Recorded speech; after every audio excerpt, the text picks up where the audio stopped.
And everything I can remember as fucked up as it always has. Boom. I'm a real Stain fan. You know that because I didn't just sing that. It's been a while since it's been 2 weeks since our last time that we graced your ears and eyes and butt cheeks. Welcome everyone to Respawn and Fire, the kick-ass irreverent gaming podcast brought to you by Affable Idiots. I'm one of your hosts, Chad Michael, still here doing the do, except for today it's Sunkist Orange Zero Sugar. Innes, we've got here our regular co-host, Adam. Tell me about your Mountain Dew habits and how they might be going today and whether or not you've tasted a voodoo flavor Gumbert. Actually, I have an entire 12 case of the voodoo. Shit. I just haven't had any of it yet. You got that voodoo sugar? Zushu? Voodoo Zushu? Yeah. Have you been able to figure out and joining us our RAF regular Alex. Do they even have Mountain Dew up in there, or is it the Food Lion brand Mountain Lightning Cozina? Big smoke. So, getting back to my question, Adam, do you know what flavor the voodoo flavor is? No, I haven't tasted it yet, but I just look it up online. So, okay. Do they have an answer key? I mean, I think people guess and they're like, this is for sure what it is. But they've never officially said what any of the flavors are. Not that I know of. I think they Pepsi do. Brand has done that. I think they do have an official one. Do they? Yeah, but it's like they don't acknowledge that it was inspired by real life candies. Yeah. I listened to the whole KF podcast, like guessing what it was. Do you want to hear what they settled on? Or do you want it to be a surprise? I listened to this just earlier today, but I don't remember what it was. Adam, do you want it to be a surprise? Or do you want me to say? No, I think I know what it is already. There's actually, I'm looking at it, there's a fandom wiki page about these voodoo flavors, so apparently it's very official. Yes. Strawberry Starburst is what they settled on in the KF podcast. Okay. So here's the thing. This year we don't have a clue yet, but I'm looking at past years, and Mountain Dew official Twitter will tell you basically what it is. Oh, nice. There's a Disney Channel original movie called Get a Clue. And the trailers for the thing that would play in between shows on Disney was, get a clue, there's nothing you can do. And the song will forever be stuck in my brain. We're here to talk about video games, which we do most Sunday evenings at around 8:30ish Eastern time. We had some technical difficulties tonight getting us here at, 8:47 right now? Probably 8:43 when we started. 8:46 is probably when we started talking about the Disney Channel original movies. 8:44, I guess, is the Mountain Dew talk. Now that Adam's back on the screen, for all of you visual listeners, I just don't want to leave you behind, Adam. I just want to make sure, like George Bush said, every child gets to go to the next grade, whether th're going to flounder there or flourish. Yeah, what was that all about? Yeah. I was a kid when it was happening, but it's kind of weird, right?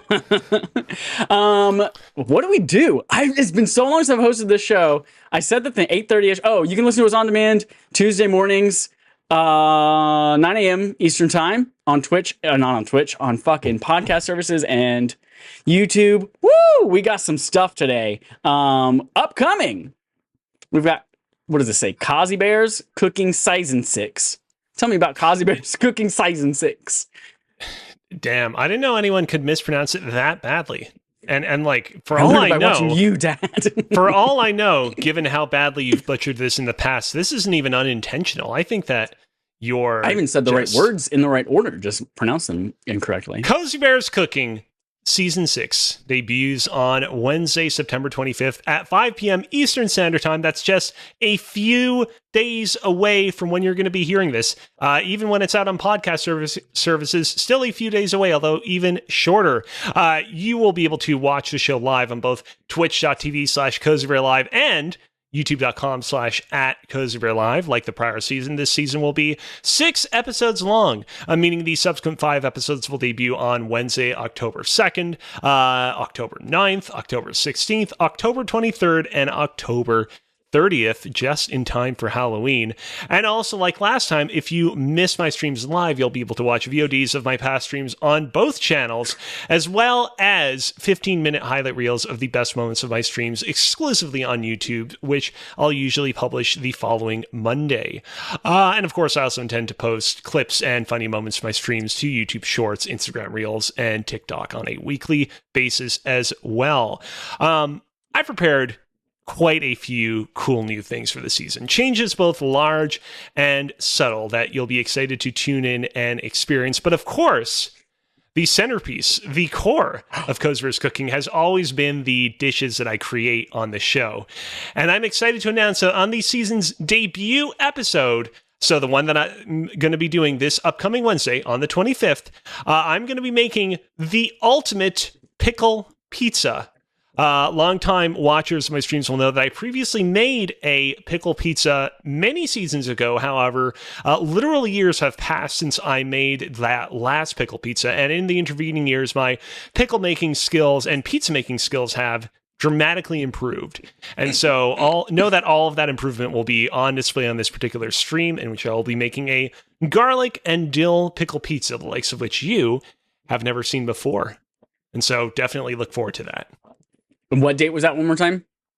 That is this upcoming Wednesday, October 25th at 5 p.m. Eastern Standard Time, twitch.tv/CoziBearLive and youtube.com/@CoziBearLive, KOZIBEARLIVE. Check it out. Find out how many peckers the pickle pizza picked. But until then, we've got some things to fill your ears to hold you over. We have two big things we're going to talk about, plus another big thing we're going to talk about, and then some more big things we're going to talk about. And Alex has a lot of things to talk about. So we're going to talk about some stuff, starting with our main quest. What happened to Annapurna? This is from Con Saren at Games Radar. Man, this is just a word salad of things that Chad is just gleefully mispronouncing at this point. Okay, what first of all, I'm Annapurna pretty sure I pronounced all of that correctly except for Saren. Annapurna. Okay, it's Kaan. How would you say that? I don't know, Con? Is that not what I said? I don't know.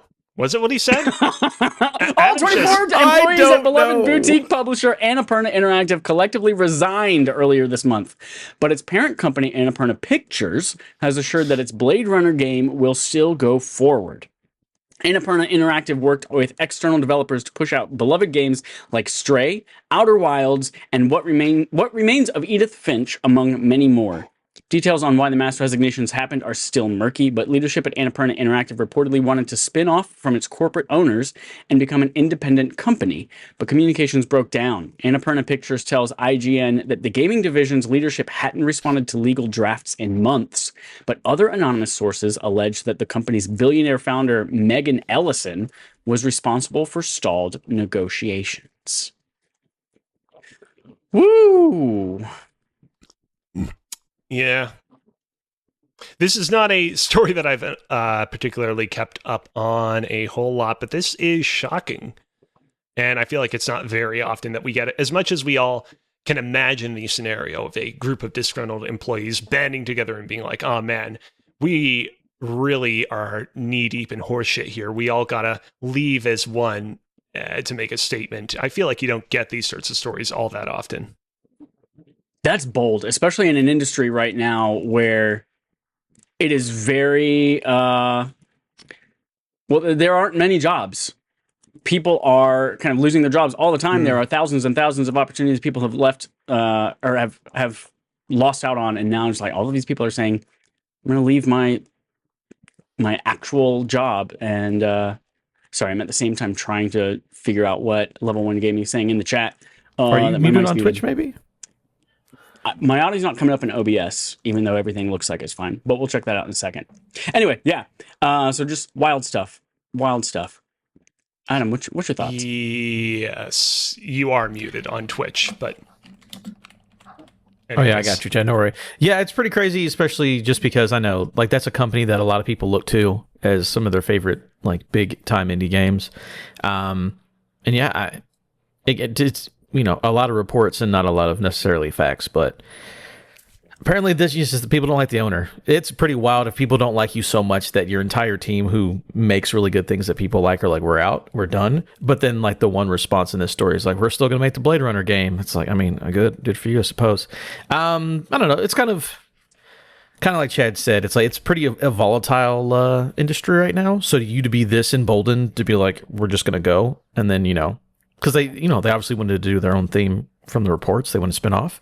So I'm assuming this team will just reconvene somewhere else and do the thing that they want to do. Again, this is a thing where I assume we're going to eventually get a story of like, or all the facts are going to be on the table of like what exactly all happened. And it was like, oh, this, the billionaire who owned the company said it wasn't, oh, I like your art stuff, but your art stuff needs to make me more money or something. I don't, we'll see eventually, but it's interesting. But again, hope all these people get worked out, because as much as I don't love Annapurna as much as other people, I know some people are so hot and horny for them. So I hope they continue that legacy with a new name. Good for y'all for sticking to your guns. Get it? Because video games, because they make you kill people apparently in real life. Sometimes. Yeah, you got a lot of characters with big guns as well. Not guns as in the guns type of guns, but the other type of guns. But yeah, like Chris Redfield in fucking Resident Evil 5 guns. Have you seen those arms? Or the unrealistic expectations set on modern males by the cast of Gears of War? Have you seen fucking Marcus Phoenix's arms? I was like, could you say one name? I would have been surprised. I've been playing Gears of War every Wednesday for the last month, baby. I know. Just do steroids. You'll get as big as Marcus, no problem. No, because you can't just do steroids. You also have to work out. Well, obviously. The steroids don't do anything on their own. Obviously. Thanks, Level 1 Gaming, for alerting me to that. Fun fact, anyone who's watching this on Twitch, all the context for the discussion we just had, you didn't hear.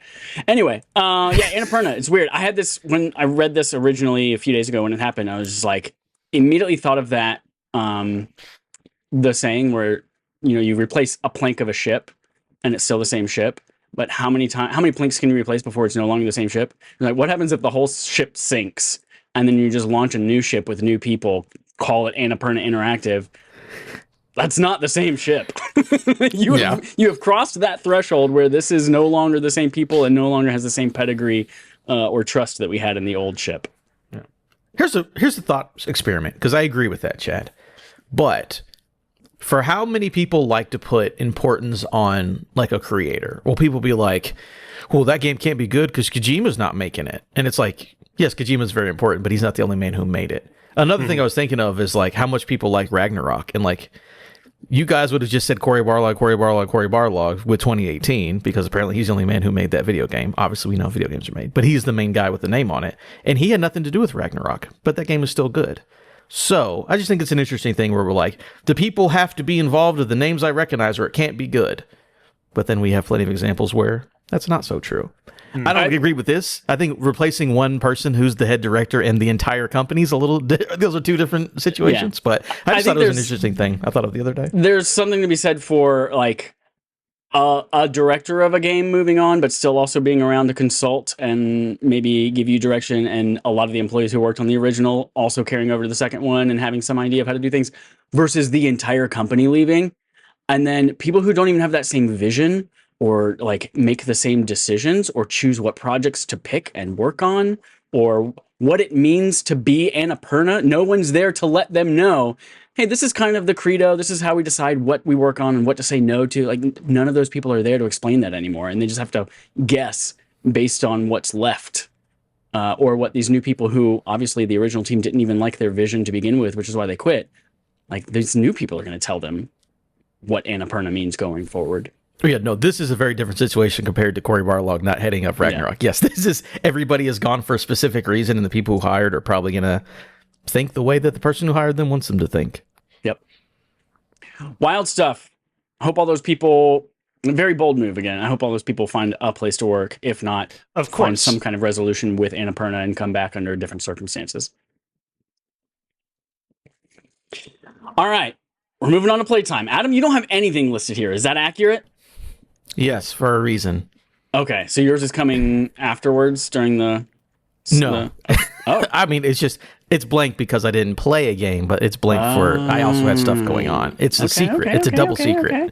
Double secret. Ooh. I'm gonna do mine, and then Kozi, you've said that yours is gonna take about 6 years, so I'm gonna let you do that afterwards. I've got 3 things to talk about. One, we've already talked about it a little bit here on the show already. Gears of War Wednesdays, but Gears of Wednesdays, sorry, is what we're calling it. Oh. Gears of Wednesdays. It's actually happening? It is happening. It has happened thrice. Actually, What? force. It has happened force. What? Yeah. Maybe it was only 3. I can't remember. Anyway, yeah, it has happened. We have beat Gears of War 1, the 4 of us collectively in 2 separate teams, and we are now making our way through Gears of War 2. Matt and I are 2 nights into Gears of War 2. Dallas and Joel are catching up behind us. They are 1 night. But they're going to catch up this week because I'm going to be out of town. Gears of War 2? Not doing it for me, y'all. I'm ready for that one. Like, every chapter feels so freaking long, and it feels like the whole game is just, like, uninspired. There's nothing cool or unique about what you're doing. You're just running. I mean, some of the settings and environments, yeah, you do a whole level inside of a worm that ate you. And everything else is you're riding on the back of some kind of vehicle and shooting. That's it. Whether it's a machine gun or a different vehicle beside you, or shooting on you're riding a boat and shooting at people on another boat, or you're riding in a dinghy and shooting people in another boat, or you're riding on a giant fucking house on wheels and you're shooting another house on wheels, and you have to shoot the driver of it, and you didn't realize the driver was in the front. You thought the driver was in the back on top because that's where big giant houses on wheels the drivers sit. But no, apparently the glass broke on the front, and then we all died. So yeah, it's a lot of just driving and shooting in a game that doesn't have great driving mechanics, or shooting while you're driving mechanics either. I'm a little bit surprised. I'm a little bit surprised because, mind you, I've not played Gears of War 2, but I feel like that game's legacy, especially in recent years, has been, man, we kind of gave that game a little bit of the short end of the stick back in the day, kind of viewing it as inferior to Gears of War 1, but actually Gears of War 2 is great, and Gears of War 2 continued the narrative and gameplay of Gears of War 1 in great fashion. I've seen in the modern day more appreciation for Gears of War 2 than I've seen appreciation for 3, and so I'm a little bit surprised that it's I will not let really you connecting know with you. When I have let people know that I'm playing these games with folks, I always let them know, oh yeah, I played 1 and like part of 2 in the past. I don't remember why I stopped playing 2. Now I remember why I stopped playing 2. But then everyone's like, oh my God, you never did 3? You never got to 3? Oh, 3 is the best. Oh, I can't wait for you to get to 3. So I'm pumped. It looks like people in my circles love 3. But no one's been like, oh, I can't wait for you to finish 2. The worm was cool. I remember the worm very specifically. Here's also the problem, not really a problem, is that 1 is remastered. So you're going from a remastered modern version back to, be honest, though, 360. The upscaling on the Series X, there's not a ton of difference. The only noticeable difference is in the faces of these people. Like, we started up Gears 2 and it was like, oh my God, everyone looks like a zombie. Like, they look like they're infected with some kind of blood disease. Yeah, and when fucking Cole comes out the very first time, and he looks like his eyes are popping out of his head and his mouth is, and it's like, what has happened to this man? But aside from that, yeah, there's not a ton of visual difference, I think, between the remaster of 1 and the upscaling on the Series X of 2. So, real quick before we move on, whenever you bring up the worms in Gears of War 2, I always find it really funny because back in the day, IGN.com used to do a bunch of videos that were like, X franchise in 5 minutes, Killzone in 5 minutes, Gears of War in 5 minutes. And I remember in their Gears of War video, when talking about the plot of Gears of War 2, they were like, yeah, and then the Lambent are using a bunch of those worms from, what was it? It was Tremors. No, that's Tremors. The thing. That's the thing, is like, at the time, Dune was like such an unknown object culturally that they're like, oh yeah, they're using those giant worms like out of the hit movie Tremors to sink cities. And like nowadays, if they were doing the same video, they'd be like, no, giant worms like in Dune, not Tremors. I always found that really funny. Tremors is a very evenly rated. I was going to say underrated, but it's like, no. Evenly rated. No. One's very cool. It's not overrated, it's not underrated. It is rated just as well as it should be rated. Reba McEntire's in the first one. Reba! Good old Reba, Jolene. Oh my God, that's Dolly Parton. That's not Reba. Y'all know about Mudang? The hippopotamus. The hippopotamus Mudang. Oh yeah. Yeah. Jerica texted the group chat a few days ago. She said, I've been singing Moo Dang, Moo Dang, Moo Dang to Dolly Parton. To the tune of Jolene. Woo. I've had that stuck in my head for the last several days, especially last night in my second game that I've been playing, Black Myth Wukong. I killed a hippo boss. And so, yeah, after that hippo boss for the next like 20, 30 minutes, I was singing to Joel, Moo Dang, because we were just hanging out in Discord while I played that and he played fucking Mafia. And so I could tell from your eyes and your visual body language, Adam, that you're like, where is that on here? It's because it is RBM. I'm reviewing Black Myth Wukong. Yes, I had to throw you off the scent because I am a person who has beaten Black Myth Wukong, everyone. Ooh. I have also beaten, from what I can tell, all but maybe 3 bosses in the game. And I say that because there is a wild discrepancy on how many bosses there actually are in this game. And it's probably based on like how you define a boss.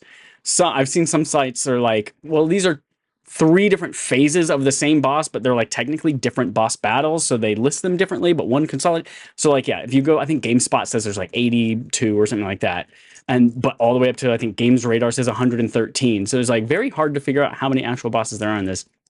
But as far as I can tell, there are only 2 of them that like I didn't realize they were there until after I like did an unmissable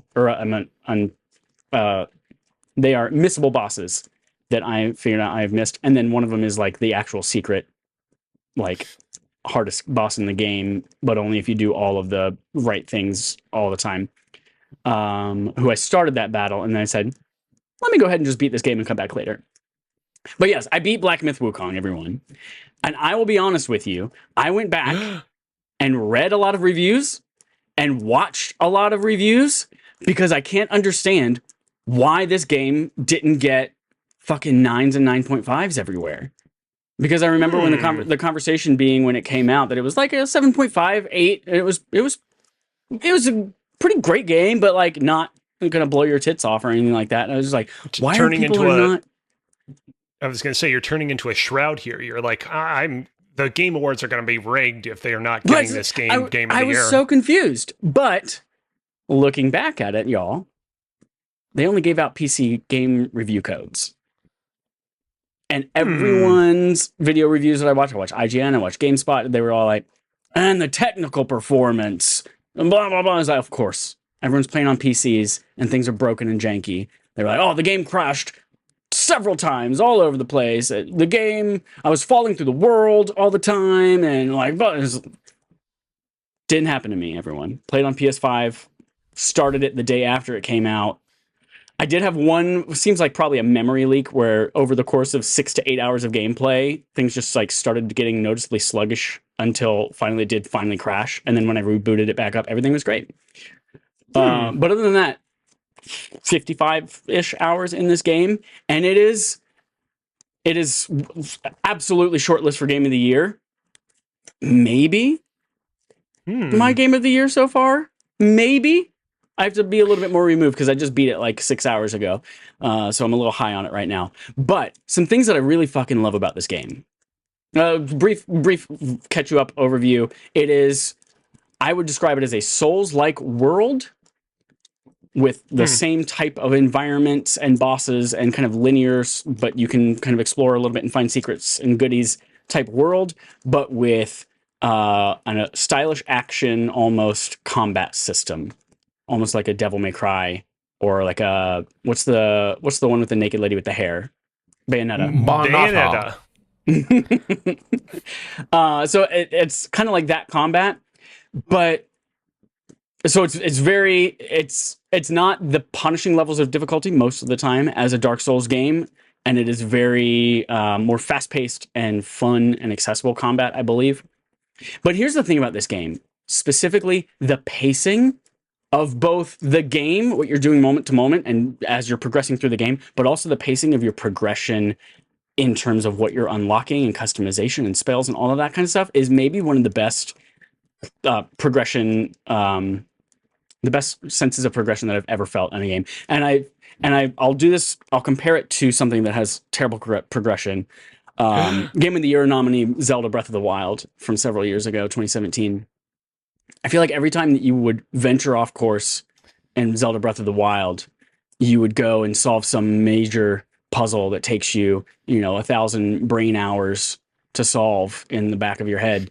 And you are rewarded with a chest that has a bundle of arrows in it. And then you go and there's a treasure chest under a water and you can't figure out how to get that chest. And you go and you spend 20 minutes getting it and then you get it and there's an opal in it. And opals have no fucking use in that game for anything worthwhile. And that was everything. And there were hundreds Earlier of those. this year, I finally played through Breath of the Wild, gave it the good, honest college try. I enjoyed it a lot. I definitely have a newfound respect and appreciation for it. I don't absolutely love it. It's not my favorite Zelda game of all time. And I feel like this entire podcast is devolving into every single episode. Chad and Adam shit talk this game for 20 minutes. And I'm sitting here being like, I don't absolutely love this game. I don't need to be the first person to stand up and defend it. But I still feel like I need to say something. I still feel like I need to point out that we're talking about a vastly different game. He's muted on Twitch. Hey, I actually don't appreciate that. You should. Okay, you're back. I also, by the way, I haven't said a word about Breath of the Wild, Kozi, so I don't know why you're bringing me into this. He wrote it in the chat. Say it go was look at both the of chat. you. I said It's not in the chat. you can go back. You can rewind the tapes, But no, and you'll see that I said Chad or Adam. The progression in that game. unmuted. There's literally no character progression in that game because you don't get, higher stats and upgrade your abilities. You have all the abilities you want straight from the beginning. You just got to figure out how to use them in different ways. But contrast that with this game, where from a gameplay perspective and progressing through the game, there is something new, some big boss for you to tackle every few minutes, or there is some kind of secret offshoot for you to go and explore every few minutes. And what I love about this is we'll call it an even 100 bosses, since no one can agree. Of the even 100 bosses, I would say probably 70 to 75 of them are ones that I was able to beat on my very first try. Not even like by the skin of my teeth first try. Like just like get in there, feel good about myself. And that makes you feel powerful. That makes you feel great. I would say there were probably, 15 to 20 that took me a few attempts, enough to make me feel like, oh, this game's not too easy. And then these are like, oh man, okay, I actually got to think about this, and I got to time this differently and use my spells at different times. And then there were probably 5 that actually took me an hour maybe to beat, just attempt after attempt, and rethinking my build. What skills am I going to invest in? What armor am I going to wear? What spirit am I going to use? What transformation am I going to use? All of these things. And I feel like that balance was like perfect, because if every boss is hard as shit, you're gonna fucking hate yourself, and you're gonna spend 1,000 years on one boss and then the second boss, and then you're gonna be exhausted and you're not gonna do it more. So that balance and that sense of progression as you're going through was really amazing. And then just every single few minutes as you're exploring things, you are finding a meditation spot that gives you a skill point, and the skill points actually matter because they're these huge branching trees of different combat styles you can have, different stances, different spells you can level up, different ways of deflecting things, or use your spirit skills to step back and out of combat. Or there is some kind of rare crafting material that you need to build a new set of armor that you've unlocked that might have some special ability tied to it that lets you use this more efficiently, or lets you get stronger with your attacks during certain scenarios. And so everything that you do in this game, every corner that you like run down and sniff out every single pixel that you can run down, was just so satisfying. I felt like it was worth it every single minute I spent exploring in this game. And I don't feel that in a lot of games. And as Alex will complain about, Breath of the Wild was the most egregious example of that I can think of, where it's just none of my exploration was rewarded. I mean, I feel like I probably need to play this game now to see if that's actually true. Seeing as you never actually saw Breath of the Wild to completion. I did see Breath of the Wild to completion, all 4 beasts, and killed what's-his-butt McGillicuddy at the end. And I got like, I don't know, play the 50 DLC, of the shrines. No, why would I get the fucking bike and run around and build go? the motorcycle, Chad. I was going to say, the bike was great. What do you have against motorcycles, I talked to that Chad? stupid asshole bird that I hated, who was a Falco clone from Star Fox. Oh man, you're a piece of shit, but I'm a bird and you're going to be my friend. Breath of the Wild I like sucks. that voice acting. Anyway, this guy. I like that voice acting. Wukong. Breath Black of the Myth Wild's pretty Wukong good. has incredible visuals. Like, this game is stunning to look at. It has, honestly, from graphics to balanced to performance mode, they all look great. They all perform very well. I wasn't noticing really any stutters aside from that one memory leak in any of these things. The biggest criticism I do have is that the geometry of the world does not necessarily match the geometry of where you can go. So there might be what looks like a very open path or a rock you can hop on or something like that. And you cannot. It's just a big old invisible wall. Which, you know, what game doesn't have that problem? Breath of the Wild. Game sucks. So yeah, that was certainly frustrating, but I will forgive it because of all the rest of it. So it's not a perfect game, but it is damn good. And the cutscenes, story. So yeah, compared to like Souls games and things like that, like there are so many cutscenes in this game, and there are so many different types of characters that you're interacting with.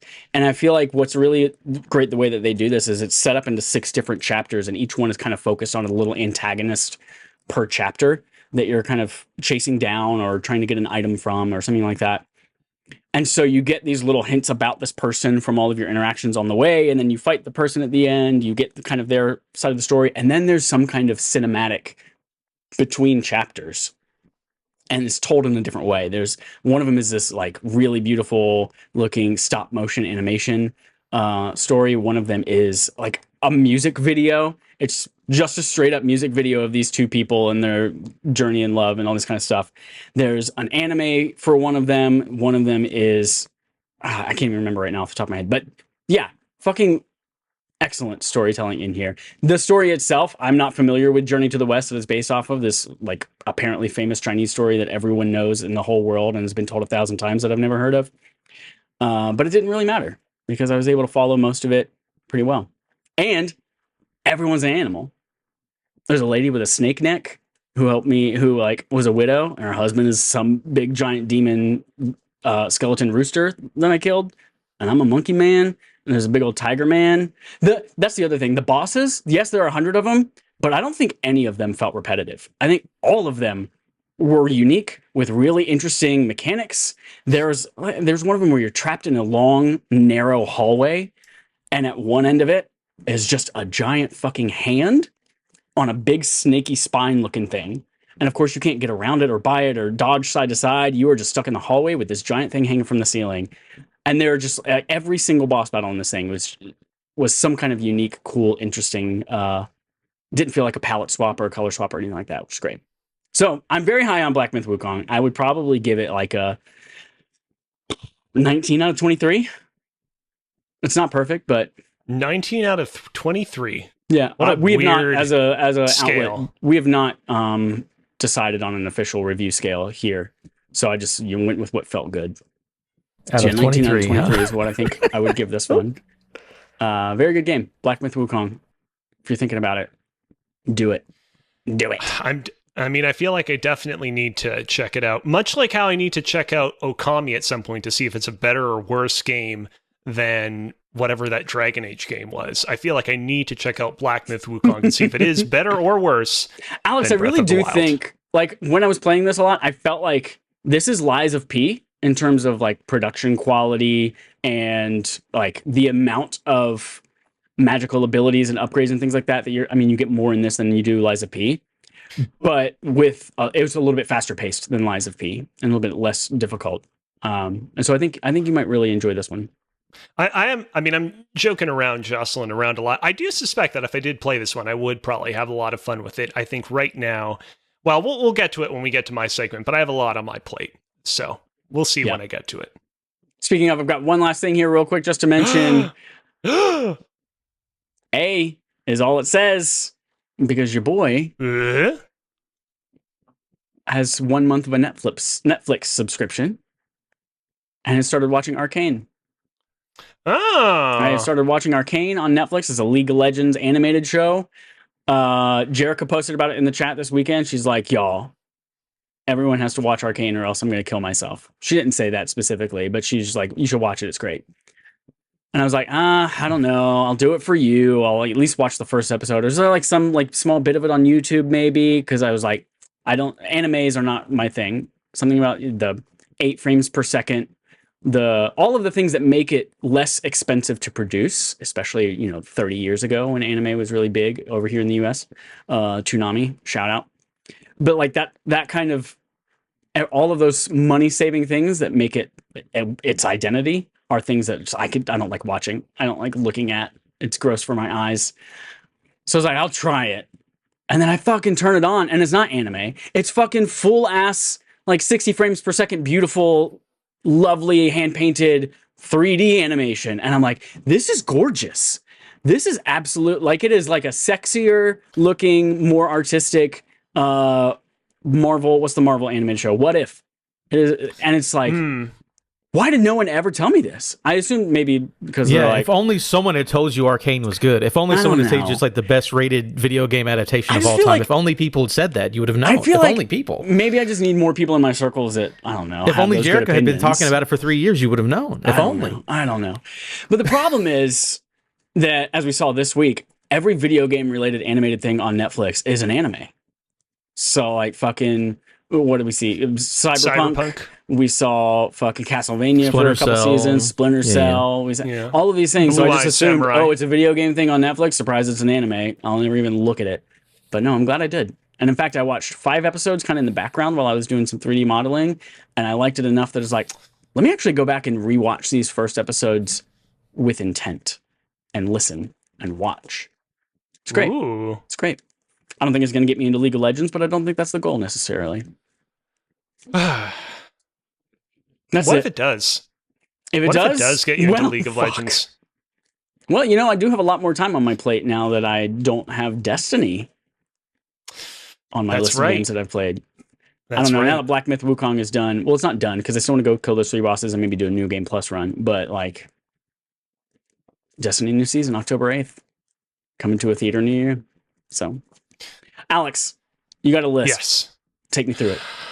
Oh man. So, thing is I've been absent for many an episode over the past month. October 18th, I was here. That was a regular episode for us. October 25th, I was on vacation in Toronto visiting the Fan Expo and the Canadian National Exhibition. Was it August? August 18th, August 25th. I don't remember if I misspoke or maybe Chad misremembered, but it is indeed August 18th and August 25th. Yeah, not as much as you, though. Not even spelled similarly.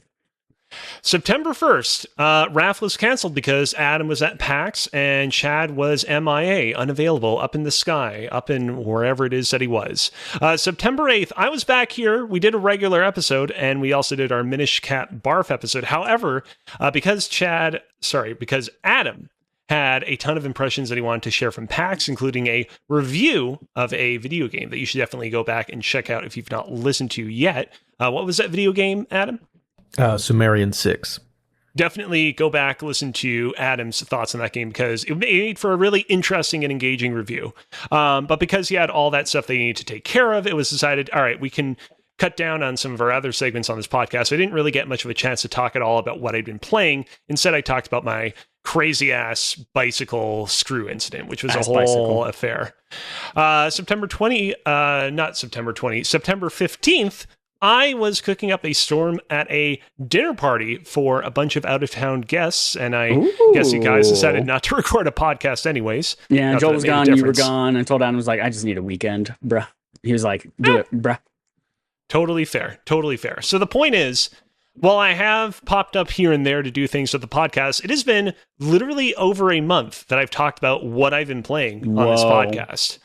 So I'm going to tell you guys right now, I got 7 pages of notes. I will try to keep this as quick as possible. So real quick, starting things off, I was at Fan Expo Toronto literally a month ago, and I got a couple of cool things from the convention. I got, this is actually relevant to Kozbeer's Cooking, some new oven mitts. As you can see, these are adorned with evolutions on evolutions in a cosmic background. So I'm looking forward to using these on my That's cute as a whore in church. I also got a video game. This is 3D Dot Game Heroes for the PlayStation 3. I've talked about this game on the podcast for in the past for sure.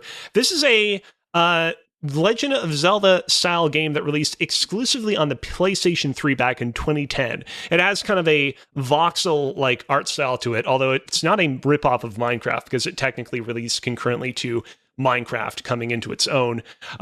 This is a game that, like I said, released on the PlayStation 3, never came to the PlayStation Store, never released on any other platform. It never even came officially to PC, Steam, what have you.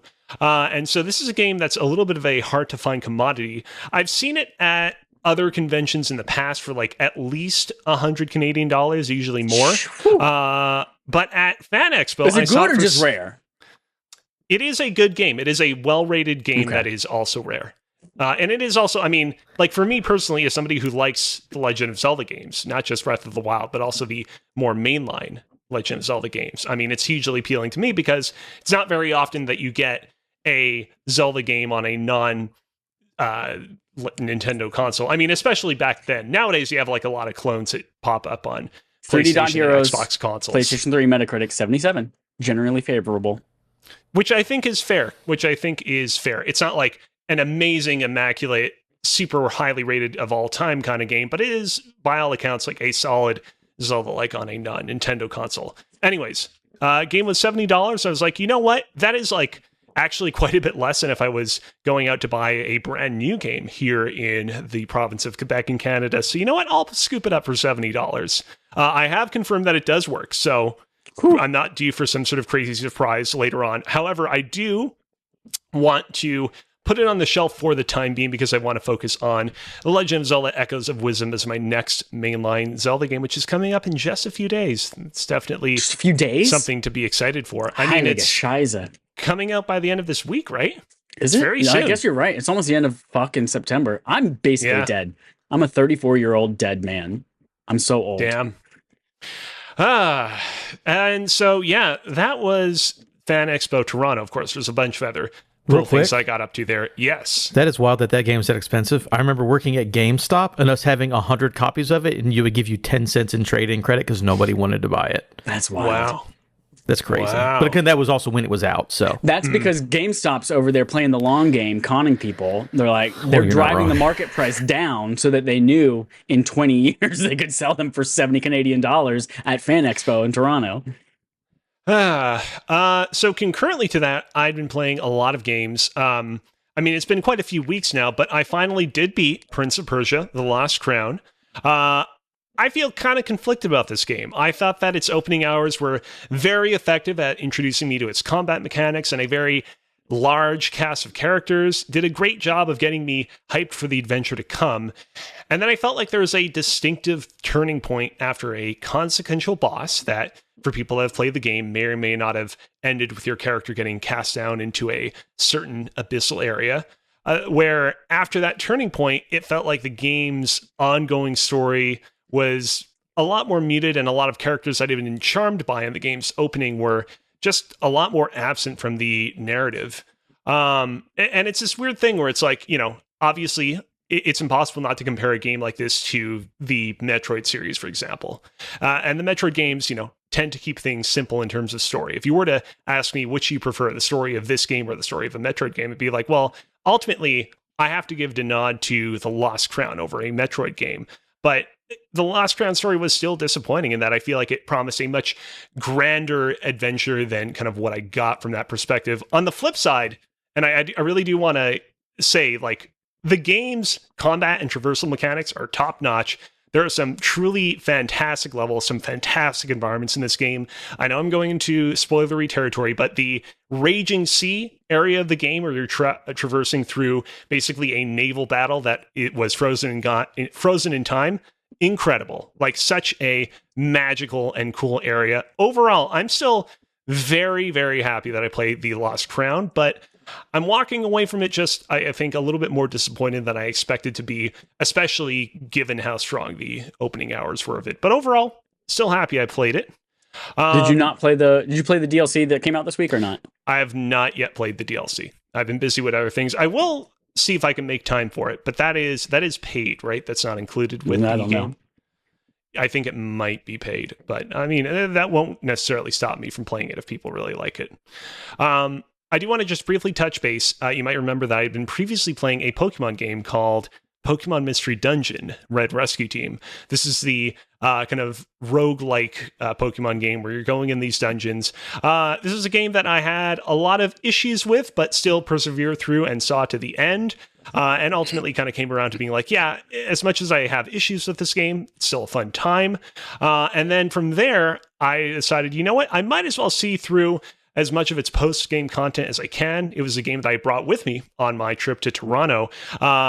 This game, I mean, this is kind of like, I love a game like this because once you've played enough of it, you get to this point where it's, you know, just engaging enough that you have to pay like enough attention to make sure you're not accidentally screwing yourself into a corner, but just mindless enough that you can go and enjoy other entertainment while you get through it. And so I actually went and binged all the MCU movies and TV shows that I had not caught up on while I was in Toronto, just playing this game in the background, and that was a real fun time. However, I actually made a fatal flaw, which is that after coming back from Toronto, I had a late night play session where I was playing this game while watching season 1 of Daredevil, the Netflix show from 2015, or was it 2014 anyways? Was watching the finale of the first season of that show, was playing the game. Eventually it ran out of energy. And when I returned to it the next day after recharging my Switch, it turns out that a lot of my progress had been wiped.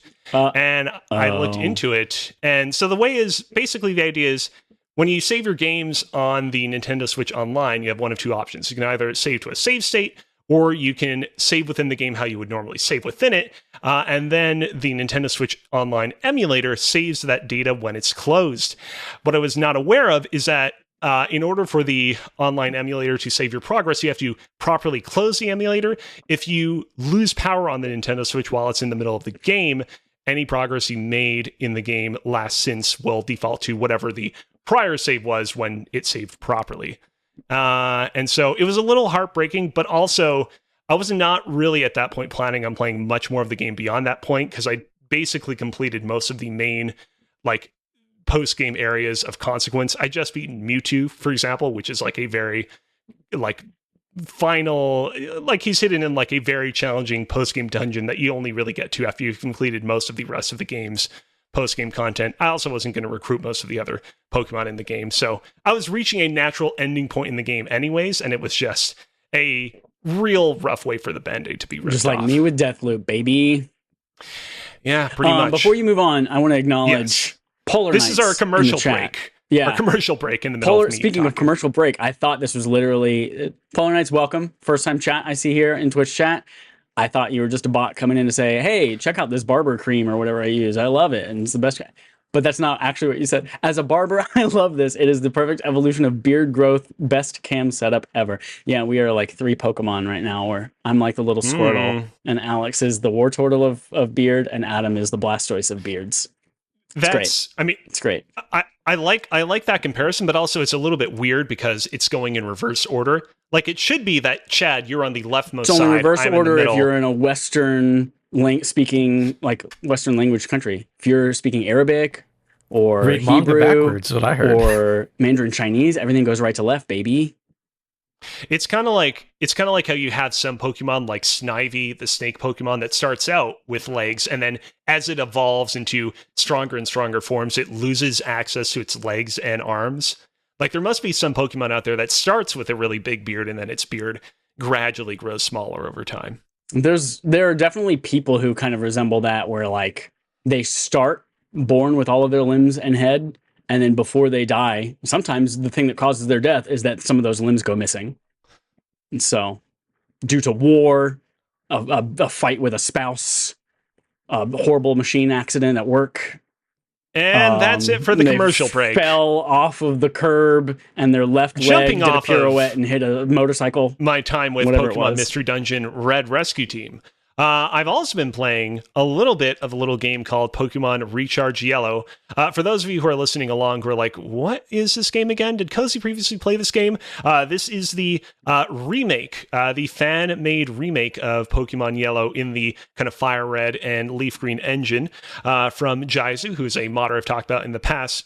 Chad, this is the game that has Butthugger the Pikachu, who Oh you yeah, so you were playing lovingly this on named Kozi for Bear's me. cooking. Yeah, Fucking. way earlier in the year. I need to remember this. Kozi Bear's Cooking. That's Kozi Bear's correct. Cooking. I said it right. Okay. Yeah. You got it right that time. You got it right. I'm continuing to very slowly edge through this game, but I'm taking my time because Jaizu, the mod's creator, has said that they eventually want to add the Sevi Islands into the game, which is basically post-game content in Pokemon Fire Red and Leaf Green that was not originally in Emerald. And so I'm kind of going at a slow pace until he eventually mods in the Sevi Islands. In addition to that, moving past the Pokemons, after I basically came to the conclusion that there was no reason to continue playing Pokemon Red Rescue Team after I lost my save progress, I was like, I need a good new game to play while I watch TV, while I catch up on all these MCU TV shows and movies. And it's like, you know what? A game I'd been anticipating for a very long time this year that seemed like it wasn't going to come out, but then randomly came out at the end of August. I almost said October, but I didn't. You can definitely go back and check. Never said October. August and Definitely October. said August. It's the Kozi Bear's Cooking or the Cooking with Kozi of Alex Kozina. Game that came out at the end of August that we'd all been anticipating but kind of forgot about was the PlayStation port of Vampire Survivors.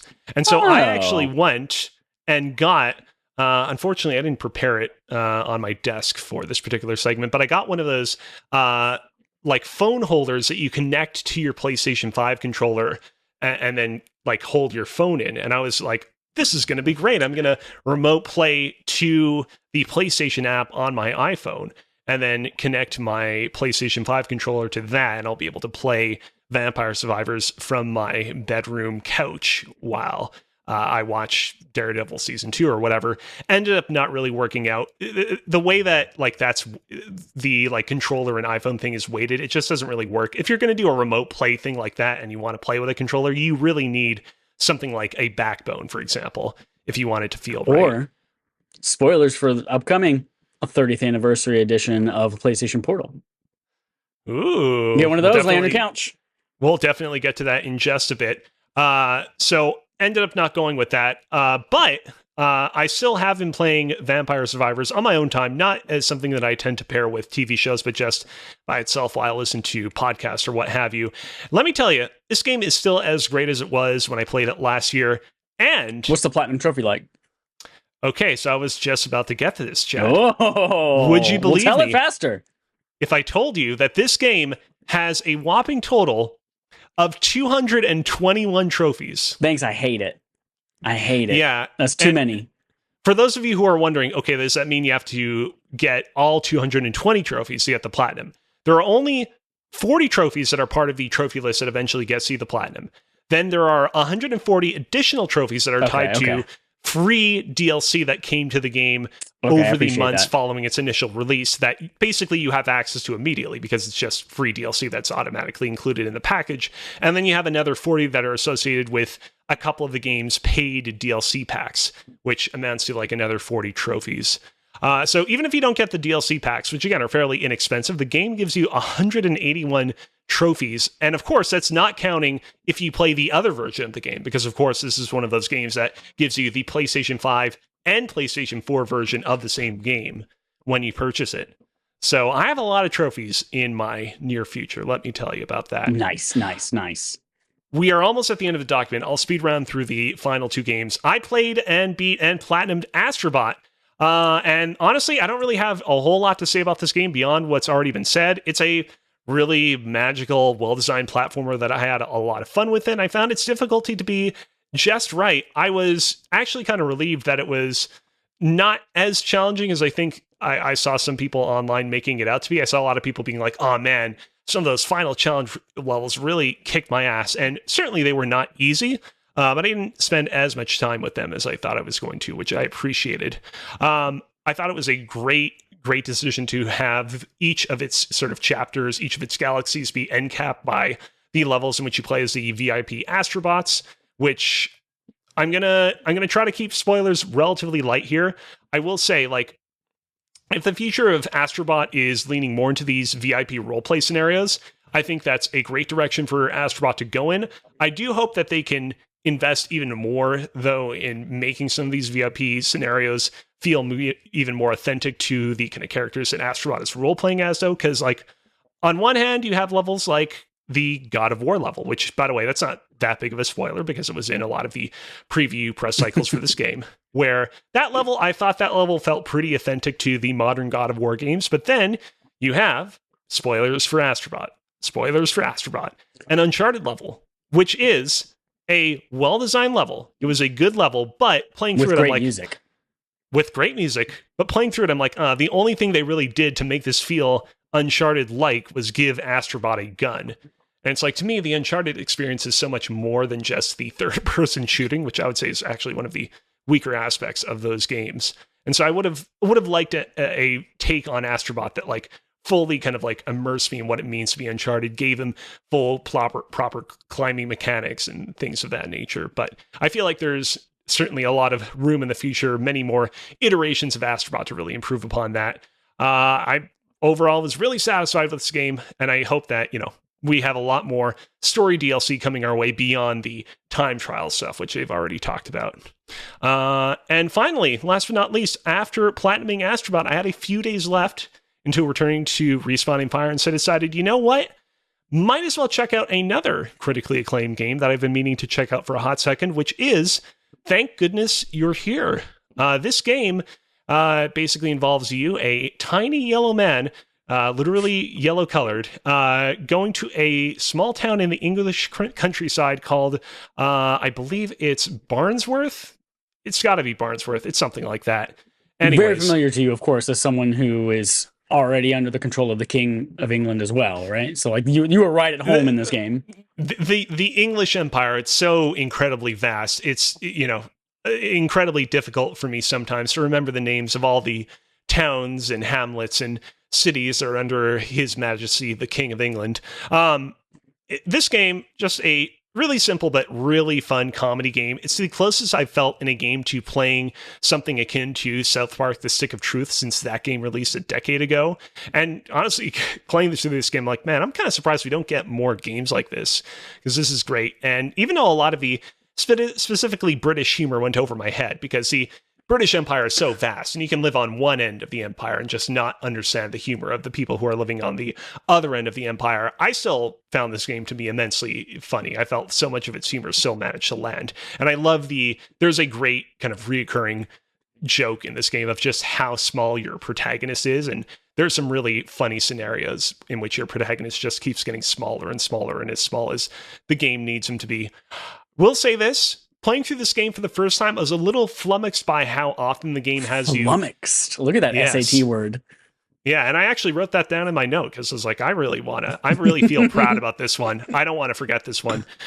Game has you backtrack a lot through previous areas over and over again in very kind of roundabout and not obvious ways. And it's also oftentimes not very obvious how it is that you're supposed to eventually solve a lot of the problems that the game tasks you with trying to solve. So, for example, the game might ask you to retrieve a screwdriver for this one person that's trying to fix this woman's fish and chips shop. And the way that you do this is by taking a bunch of random turns down a back alley with no indication that that's where you should go. You backtrack to a different location you've already been to. You fall down a hole that you already went down earlier to get to a different part of Barnsworth. Then you fall into a fishmonger's display where he has a bunch of fish set up. You slap his fish to make them spout cigarettes and appear a lot more appealing. Again, I don't understand why. And then doing this makes the screwdriver randomly appear. The repairman pops out of the ice and it's like, oh, great, you found my screwdriver. The game is full of these moments of like, yeah, you're like a ping pong ball that's just getting knocked around by the narrative, and just you're randomly solving people's problems through pure happenstance, through pure Rube Goldberg chaoticness. And it's one of those things where initially I was kind of annoyed by this. Initially, I wanted the game to provide me with just an easier way to travel back and forth between its different areas and give me more clear objectives of what I need to do at any given point and how to do so.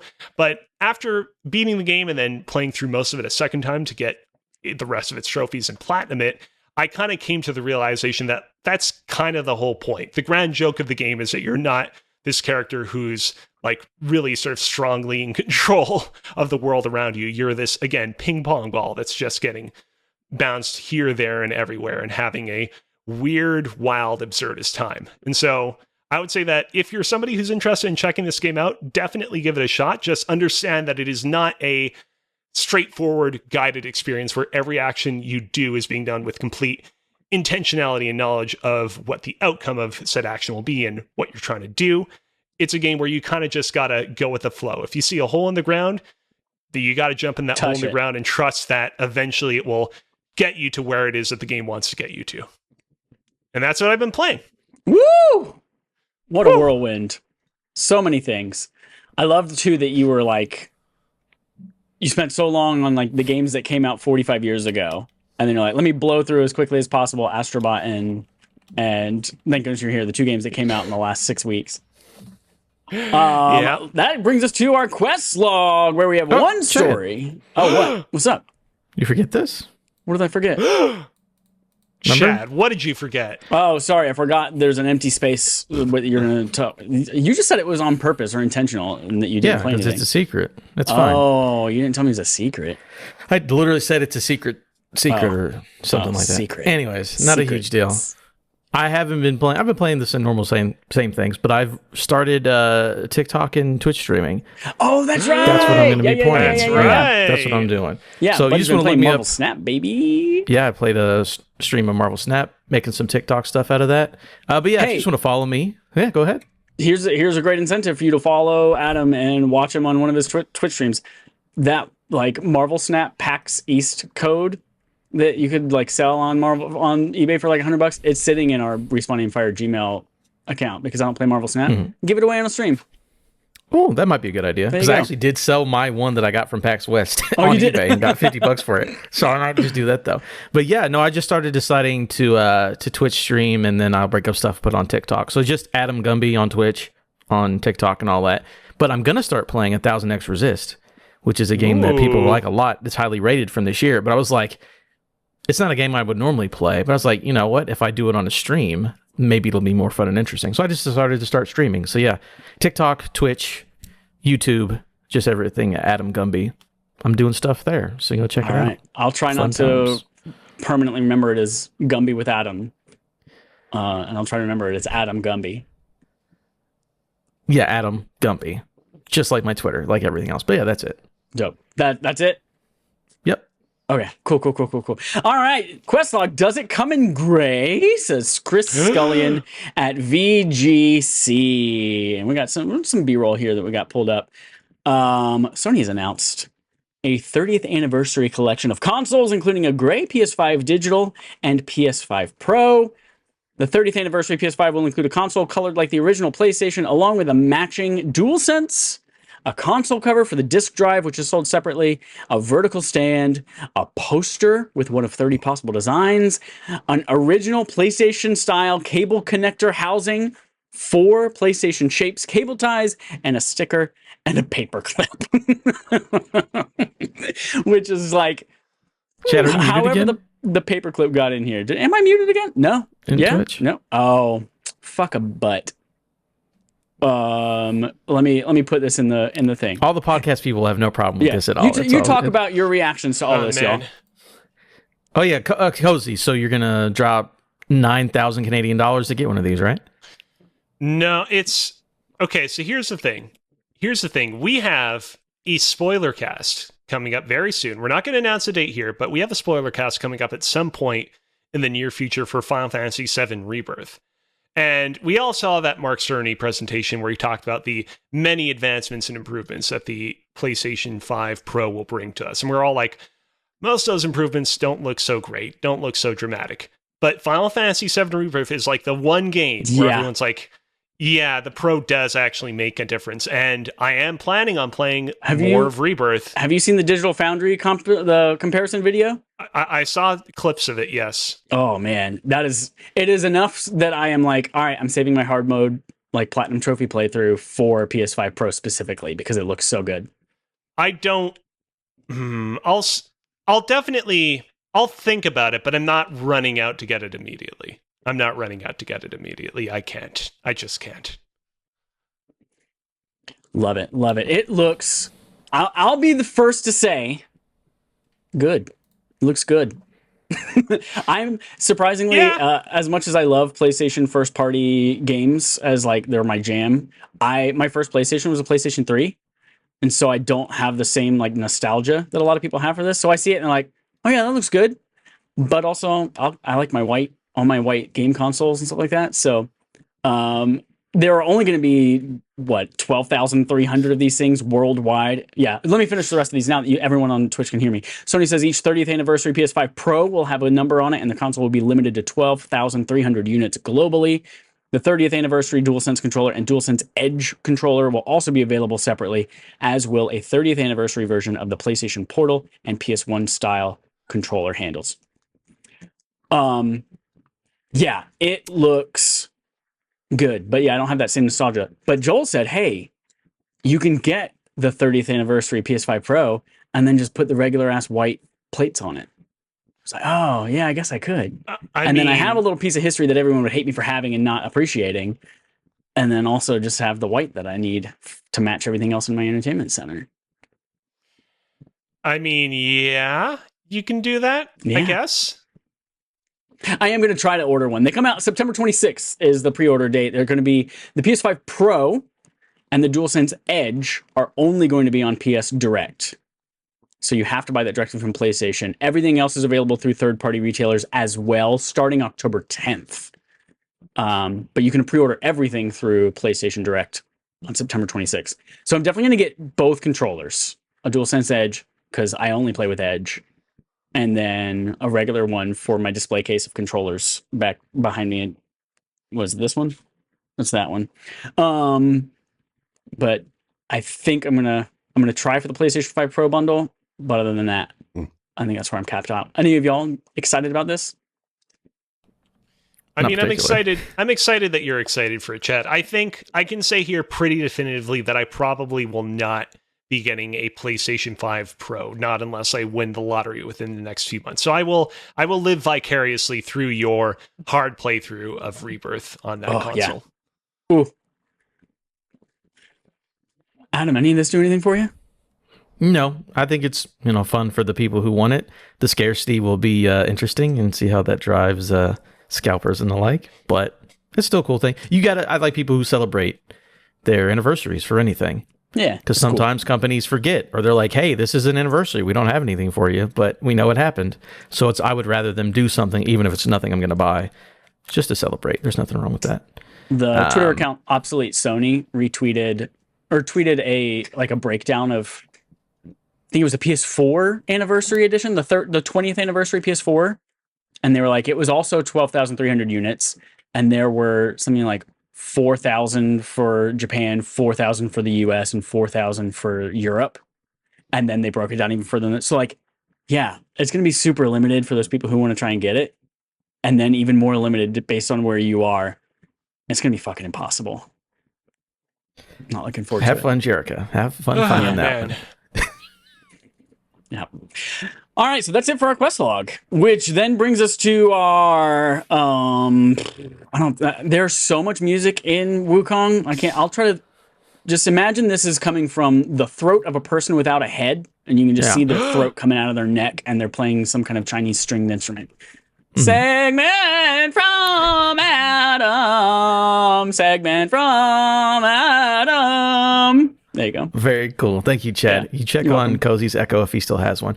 I checked earlier. I think I'm good. You're good now. Cool. Yeah. So the funny thing is that, Chad, you're doing the traditional Chinese music. I think I might have said this before. My mom is a hairdresser, and we grew up. She knew a lot of people just through doing their hair, and she knew a lady who I think she was an immigrant, or maybe she was like first generation American, but she could play. I think it's called a peepaw, or it's what a lot of people call their grandpa. I know, that's what I was thinking of. She could play the guitar, like the Chinese acoustic guitar thing that's like really hard to play. And I was like, that's cool as shit. Like, I knew this lady who like was one of 1,000 people who could play this thing. But anyways, this segment, our friends over at 61 Indie, if you haven't checked it out, really good, awesome indie site. They have 2 showcases a year, and they just had one this last week. So I'm going to go over some of my personal favorite games from 61 Indie. So if you want to check any of this stuff out, it's 61indie.com/showcase. And it's just They have a big list of everything. It was 45 indies were shown off, and they have you click on the picture. It's got the trailer. It's got the link to the Steam page or whatever else. I just want to give them a shout out. We had Kyle Stevenson on the show a couple months back to do a game show thing. He's part of that. A lot of good folks over there. So I just wanted to give some shout out to some really cool indie games. First up is Trip. Oh my God, I just exited out of Twitch. I'm an idiot. Trip. Oh no. You're good. I don't know what Chad's doing. But no, Trip, this was a... I'm going to just read the description and explain basically what it was. Will you unravel the mysteries that hide in this train? A lot of surprises and colorful characters are waiting for you in this first-person retro adventure game.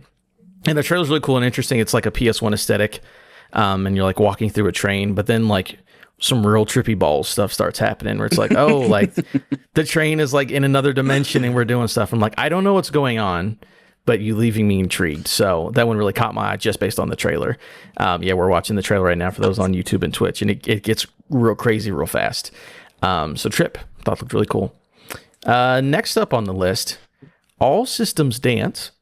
This is from Mighty EL Studios, who are the people who made the Big Con, and they're Canadian, Kozi, so I'm sure you know them. They're your best friend. Oh, of course. Of course. You're the ones that were talking about, oh, they're from Toronto, or they're from No, they're not from Toronto. Whatever. He always talks about how they're from Montreal. Montreal, whatever. But no, Yeah. also, Mighty EL, they did make the Big Con, which is excellent if you haven't played it. So this game, All System Dance, automation is not the answer. Dance is the key to corruption, or the key to disruption. Help liberate citizens of a consumption-obsessed corporate dystopia in All System Dance. Expressive dance battle adventure. Connect, move, express yourself, feel the music. So yeah, in this game, you're like in the post-apocalyptic world where the robots control everything, but like you dance, and that's how you do the combat in like the adventure platform, in like the adventure game, because it's not violent, but like you dance and they're like, oh, I'm not evil anymore. I'm not an evil robot. We're good. And they were talking about how like they talked to real dance choreographers and figured out like real dance moves and stuff. So it's a game where you like learn dance moves to fight robots. That's good. Again, I just like them a lot. Yeah, what's up? Well, two things. One, what's up, Polar Knights? Thanks for the sub over on Twitch. Two, when I was a kid, very into Power Rangers, my sister and I would fight each other. And we would play Power Rangers, like physically. Which means we would physically fight each other, nice, as if we were Power Rangers. And my mom, in order to keep us from actually injuring each other, said, "Oh, guys, they don't actually fight when Power Rangers fight. They don't actually fight. It's fake. They actually do ballet." Like, they're dancing at each other. Yeah, I mean, it looks like they're fighting, but it's really just ballet. And that was her way of lying to us to convince us to just do ballet in the living room instead of fucking beating each other up like Power Rangers. Yeah. I don't know if you noticed this, but the Power Rangers, they actually fight each other by doing their math homework. They drink kombucha, and every single time they just drink a full big slurp of kombucha, they just land just a big old punch in the movie. So just drink a whole lot of kombucha, do your math homework, and you'll high school pummel the Yellow Ranger into oblivion. I don't know where we're going with this. Yeah, that's a crazy one. Next up, Painted in Blood. Trapped in the haunting realm of an artist's twisted nightmare, engage in intense combat with grotesque enemies and monsters, experience unpredictable horror events that fold dynamically, seamlessly blend classic retro FPS elements with modern elements. And I have become a big fan of the thing we call the boomer shooter, where it's basically old school Doom, Wolfenstein, that kind of idea. Where I thought you said boomer shooter, and I was like, no, that's what it's called. They call it boomer shooters. Yeah. That's what it's called. Old. It's like, oh, you play Doom? Okay, boomer. Like that's the idea. Gotcha. Okay. But there's a bit of a I thought that connotation of boomer, but then I was like, are we killing boomers? Is this why boomers are always trying to ban video games and saying they're violent? And I mean, if you got to shoot a boomer, trying to kill them. Yeah, it's crazy. But no, this one, it's really cool art style. And again, I've been playing, there's a Warhammer Bolt Gun is one that, there's a lot of these kind of games recently, because I think like game designers who were kids in the 90s are making games now. And this one looks really cool, and it's like weird horror kind of idea. And you run around and you shoot 2D sprites of these gross monsters. And it looks super cool and very pretty. And I was like, that's a good one. That's Painted in Blood. The next one. Something I've been doing a lot the last week. Boom, boom. Just saying boom. God, it's so fun. That's the Gears of War boomers. When they shoot, they can't shoot without saying the word boom. They have to when they pull the trigger, absolutely. Next up, this might be my favorite one. It's called Clever Girls. Clever Girls. Clever Girls is a Oh, story-driven. It is that. It is Velociraptor. Yeah, that's it. Oh. Clever Girls is a story-driven, relationship-focused, turn-based dinosaur RPG. How sorry, it poachers what? with stealth and teamwork while also navigating a relationship drama. Explore a mysterious decaying island, defeat overwhelming odds, and escape capture. So yeah, basically they're like, hey, what if you are the dinosaurs who escaped Jurassic Park? But then also, it's like a turn-based RPG with relationship, like visual novel elements. I'm like, that game looks fucking amazing. What are we doing Those here? dinosaurs, I gotta say, great name, but those dinosaurs have a lot of feathers on them. Some of them are scales, some of them are feathers. I also know I the don't King know. of England I don't know likes about to like this. censor and obscure true facts to keep the people like as a way of keeping you down and not letting you ride up. Dinosaurs have feathers now, Kozi. They're kind of like birds, Cozy. Basically, Yeah. they're ancient birds. I don't know. Most dinosaurs have That one feathers. straight up. That one straight And up looked like a peacock just True jumping story. around. God created dinosaurs 4,000 years ago, killed them all and buried them so that we could find their bones. That's how it works. Fossils aren't millions of years old. They're only a couple thousand years If old. 4,000 God years. is immaculate, why did he give dinosaurs feathers? 'Cause What he's- was the purpose of him Are doing you questioning God's design now? Wow. so? I Is mean, that I what think we're I am. Wow. I think I am. I'm questioning the developers of Clever Girls for insisting on just loading. Here's the thing: you put a few feathers on a dinosaur, you put a couple of them in their hairs, totally fine. But these guys are like, what if we just tarred and feathered them like they're on I like death how row? the problem is they have feathers, not that it's a stealth squad-based relationship builder game with dinosaurs. It's that the dinosaurs have feathers. Not that we're talking The as problem dinosaurs. is that there are too many feathers. Again, some feathers, this is feathers in realistic. moderation is fine. Okay. Too many. Just I listen really to what the king appreciate tells you. I really appreciate one that this game has every mechanic from every video game ever made and style of video game in it. But two, that you are a dinosaur stealthily sneaking around guards. Like usually when I think of games with dinosaurs, they're like you're trying to sneak around the dinosaurs. But no, you're Yeah, just you don't want to like, get beaten by the oh, I hope dinosaurs. that Yeah. guy with a flashlight doesn't find me, and I'm 8 foot tall in this 2 foot grass. That's another issue. Is that great. this is supposed to be a stealth game, but that Tyrannosaurus Rex looks like a banana. He straight up is Well, just maybe a you giant. don't do stuff with that one. You'll have to know yellow when you play the banana. game. Get on the Steam page and wish us the game, Cozy. Maybe How the about that? Tyrannosaurus Rex lives in a banana farm, and it's really You don't know. great where he comes from. Oh, it's kind of like how flamingos are pink because they exclusively eat a diet of shrimp. This banana, That's what it is. the Tyrannosaurus Rex exclusively eats bananas, so he looks like a banana. It's like Arnold in that one episode. Next of, up, Well, the it's last like game. he evolved to look like a banana so that he could blend in with bananas. Not that he eats bananas. Oh, Yeah. okay. By This the game, way, this game is getting Yep. points. It's gaining points, Good. but I It's- still don't love. I mean, the it's called feathers. Clever Girls, and it's about dinosaurs. So we're done. They already sold me. Nailed it. So next By up, the and way, the last it says one. at the end of this thing, Yeah. demo coming fall 2024, and I love that they called it specifically a dress rehearsal. Yes, I like that a lot. Clever girls. Very good. Yeah. By the way, you play Pokemon. You can't judge what the T-Rex looks like. Going on to our last game. I'm pretty sure none of the Tyrannosaurus Rex Pokemon are yellow colored. Oh, none of the Pokemon look stupid. You're right. They're all perfect. Our last game. This one is super cool. So this one's called Pyrofauna. I believe that's how it's said. Pyrofauna is a charming exploration adventure game where the cute little flame ignites everything it touches and helps bugs in the dark, misty forest. In this forest, fire is a friendly element that flora and fauna look forward to, and forest dwellers treat little flame as one of their deities. So again, it's like an adventure, fun game. You run around, you catch everything on fire. The thing is, you really need to watch this trailer, is that everything in this game, this developer made with actual paper. Like, he makes paper creations, and these are the assets in the video game. So everything Like in South this Park. thing, yes, but like 3D models made out of paper stuff. It's wild. Like, there's an interview on the website where they go into more depth about it, and he's like, "Oh yeah, I made every one of these trees with like physical paper, and then put as an asset in the video game." That's I'm like, awesome.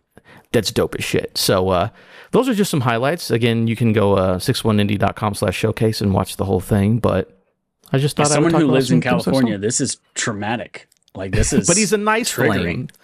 He's a nice flame. It doesn't matter how nice you are if you're setting fire to the forest. Just don't be an insane child. You'll be fine. And that's it. Yeah, there's some 61 Indie highlights. That's it. Oh for my shit! segment. So this is the trailer right now. It's just showing. Oh, yeah, it's showing it at was the like end 3 where, seconds like, he long. made it. Yeah, like Yeah, yeah, everything yeah. being made of paper. It's very cool. That's fucking wild. Cool. That's it. All right. That brings us to Kozi's question of the week. One day we'll like decide on like, does this have an intro? Is there a thing? Is there a song? I thought that was totally fine. I thought that was beautiful. Do we shout I thought it? that was perfectly beautiful. Perfectly beautiful. Question of the week. So, it's Kozi's question of the week. This is where I ask you various questions that I normally submit into Kind of Funny's various podcasts that don't get read on the show that I still want to preserve for us to enjoy and respond to in some fashion. Here's the thing. I currently have 20 questions in front of me. So, Chad, I'm going to give you the opportunity to choose a number between 1 and 10. Adam, you're going to choose a number between 11 and 20. I want the first 3 words from number 3 and the rest of the sentence from number 6. Okay. No, that cannot be a real thing. Give me 4. All right. I was actually going to do that, but anyways. Number 4. What is an esoteric hobby that you want to get into only when you retire? Oh. For me, it's going to be fishing. Like that 100. Like I just want to go sit on a lake and not actually do shit all day, but just be outside when it's nice and just I don't give a shit. I'm retired. Like that is 100. Pretending to be a good fisherman is my retirement activity, which is I'm 100% going in on that. You know, fish that or hunting gross, deer right? with my bare hands. One of the two. Okay, there you go. There you go. That's better. Chad, I can't think of anything off the top of my head. All I can think of is a manager that I once had told me when he retires, all he wants to do is go to a beach and sit there and edit people's keynote presentations. Like that's what he wanted to do when he retired. I can't think of anything off the top. You go, and then we'll see if I have something after you answer it. If my Bionicles are still around 50 years from now, if they've not completely degraded by that point in time, which who knows? I don't know Lego. how ABS long is they last. forever. Yeah, I would love to just get into full scale like diorama, like model making, like just setting up like entire universes on which I can display my beautiful plastic creations. I think that would be great. And it's just something that I certainly think about from time to time every now and then, but I just don't really feel like I have the time or the priority set to really kind of commit to it. You know how like old people are like, oh, look at my model train set. Look at this steam engine. It's a perfect recreation of the steam engine. Yeah, exactly. And they're just like this giant train city. And then we're out here like, I want my Bionicle Legos to have this big thing. And I'm out here printing 1,000 fucking Pokeballs and shit. And just like, we're doing little video games, like stupid shit. At least it's not fucking trains. Collecting stamps. The idiot. I'm not gonna lie, I'm kind of into the idea of building like a replica town with a train that works. I'm not against it. I'll be honest with you.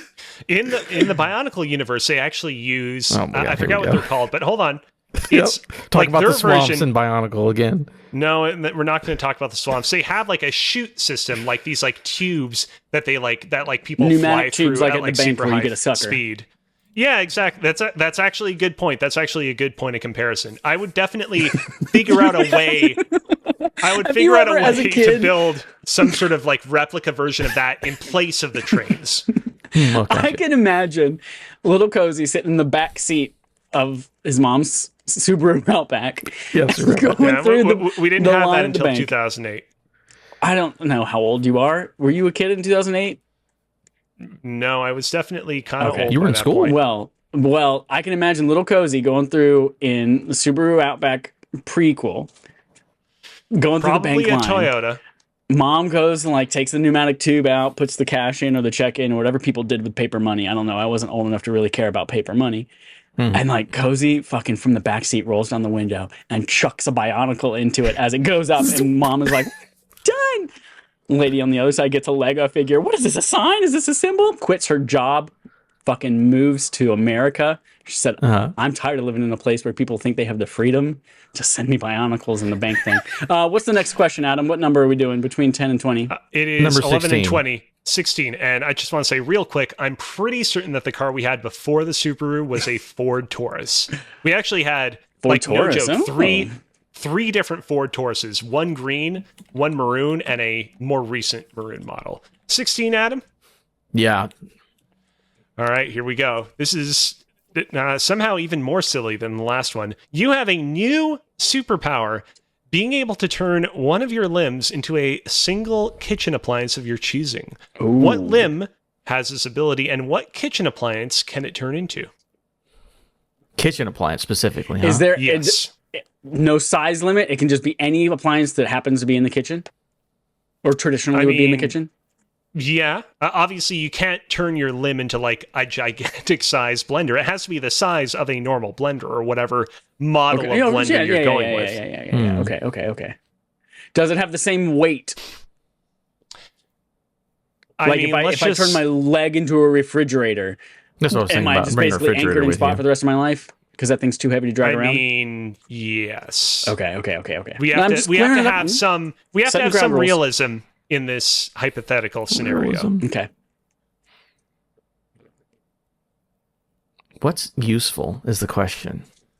I don't know why You know I what keep I'm coming saying? back to bread knife. I don't even fucking have bread in this Well, I house. was thinking of a knife, just to like turn your hand into a knife and kill somebody, like but I don't an know why I electric would bread do knife. that. You know the one that's like a little Here's what we'll Gears do. of We'll War do a stupid chainsaw cheat. gun, but Gears of War is popular this episode. We'll do a stupid cheat. I will turn my knee downward, and I can change back, right? Like that's the idea of the power. Change back and forth, right, Kozi? Yeah. Okay.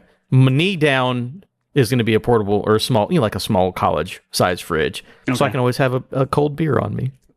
See, that's what I was thinking, Okay. refrigerator, and then I was like, no, way too big. But I didn't think about the mini fridge. Specifically, I'm going to do the Xbox Series X mini fridge. Good one. Yeah. As my shin. That's a good one. I'm stealing Adam's, and I'm going to think of another one after Alex tells me his.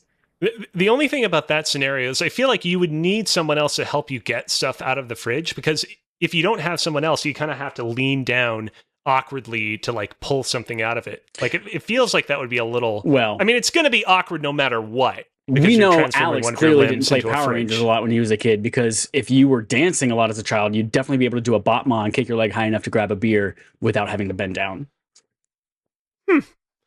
This is a little bit of a weird one, but I think I would have one of my hands turn into a dough hook, but specifically a dough hook that can like naturally spin. So it has like a small motor in there, because I make a lot of pizza doughs.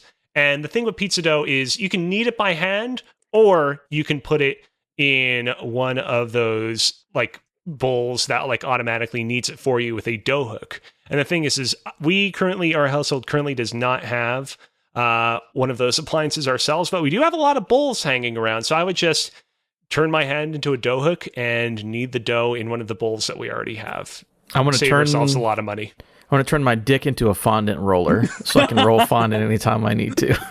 I'm going to steal Adam's second one too, but I'm going to make mine. I'm not going to make it my dick, because mine's not as long as his and it can't reach other parts of my body. And for this use, it's critical. So I want my right forearm to be one of those glass rolling pins old people used to use that you can fill with ice water. Rolling pin. Yeah, you've never seen these? It's a glass rolling pin. You fill it with cold water so that it does like shit doesn't stick to it or something like that when you roll stuff out. And I would love to be able to like just make that happen on demand, so I could just like roll it all over my body when I'm really hot and sweaty. I don't know why I'm thinking of like when I watch a baseball game. I've done that once in the last like 3 years. But when I'm outside in the hot and I'm like, oh, it's so hot, and just boom, ice cold rolling pin, roll it all over my armpits and my body. I mean, that's an inspired choice, to say the least. Inspired by Adam's dick. And that is Kozi's question of the week for this week. And we do not have a Game On Game Show. The Game On Our Game Show, we play a game called Game On. The gaming show on our game show, game, because Alex warned us ahead of time that he had a lot of things to talk about, and we didn't want to sit here and just take all of your life. We want to let you have some part of your week back so you can go pre-order a PS5 Pro and give it to don't give it to me. Here's the thing. I'm going to try to get it, but if I get it, it's really like, it's a fuck you to everyone else who actually wanted it. So don't give it to me. But if you get one, give it to someone who cares. Which brings us to the end of our episode. You have homework. Your homework is play our barf game. It's some FMV porn game about plumbers who don't wear ties. Plumbers don't wear ties. The game came out on the 3DO back in the 80s. Back when porn was still pictures in a magazine. You want to know what's even better? What? What if I told you FMV is a very loose interpretation of what this video game actually is? Really? Ooh. Oh my god. Kozi's going on trial when we do this episode because he's picked some fucking Are we stinkers this revoking year. his ability after this in Kerbal Space Program? Are we revoking We'll go his on ability trial. to We'll see what choose? happens. Okay. I will say, I looked on how long to beat, and it's only like an hour long. So I'll say this. Kerbal Space Program, I did not expect people to choose that game. I expected people to choose one of the other 3 entries. And so, I mean, I'm partially responsible, but also the people definitely screwed us over there. Plumbers don't wear ties. I was looking forward to playing this game, and I'm looking forward to hearing what you have to say about this game. is this one of those where like I'm not even going to be able to? Is it? I don't know how much of this is like a gag and how much of it is real. Like, is it like an R-rated, like NC-17 game? Are there titties in it? It's Chad. It's nothing. Okay, This is nothing. I was thinking like usually I have B-roll of the game or like photos from the game during the Barf episode. I was like, are we not allowed to stream forward to this? Okay. So do that. Yeah, I was gonna say probably don't stream this game. It is the although people end have of the probably month, streamed it. which means Adam gets to pick our probably final actual like backlog barf game of the year. So look for that poll coming to patreon.com/respawn-aim-fire, where you can pay $1 to be a patron. Vote in the polls to choose what we play each month. And while you're there, you also get exclusive 30 days access to our most recent RAF game show, which is not the Olympics. Gaming Athlon is what we call it. This is fall sports edition. Yes, right? This is our horror edition version of Game Athlon. It's I just remember our first one was like summer, and then the second one was not a season. And now I'm well, not it's following. fall because fall is scary. I suppose. Okay. Fall is scary. So go watch the Fall Scary RAF one over on patreon.com/respawn-aim-fire. If you are not a patron, you get the old crusty dusty one, the boomer version of this. Which is the last RAF game show. This is the summer gaming athlon. Again, it's 4 non-Olympics games around trivia and games and all that kind of fun. It's a fun time. We have lots of cool guests on it. Go check it out. That's over on Patreon. The free one is over on YouTube and podcast services. The other ones are on Patreon. What else do people need to know? Adam's streaming, twitch.tv/Adam Gumby. Alex is also streaming, twitch.tv/CozyBearLive. Twitch.tv/CozyBearLive and YouTube.com/@CozyBearLive. First episode of Cozy Bear's Cooking Season 6 debuts this upcoming Wednesday, September the 25th at 5 p.m. Eastern Standard Time. I think that's it. Wow. We did it. Proud of us. What do we do now? Are you? I guess until next time, here's our usual sign off.